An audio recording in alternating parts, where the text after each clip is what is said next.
Richie here with Dent Group of VA. I just want to do a short, quick video to explain how to get a quick estimate. Customers always ask. So we have two options. We're open Monday through Friday, 9 to 5.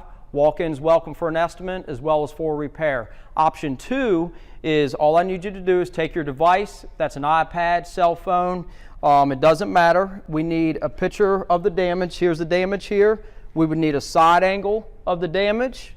We would need a picture of the VIN number, which typically is located right here in the windshield, or if you open up the driver's door, right on the VIN plate, a quick snap of the VIN number. Some customers ask, why do you need a VIN number? We need the VIN number because once we input the VIN number into the estimating software, it actually knows this vehicle in order for us to write a proper estimate. Step back, a quick picture of the whole vehicle. You send that over to info@dentgroupofva.com. I can generate an estimate from there, and we will send it right back to your email. And this will be the format that it looks like right here. I'll have all your vehicle information. Everything will be broke down for you.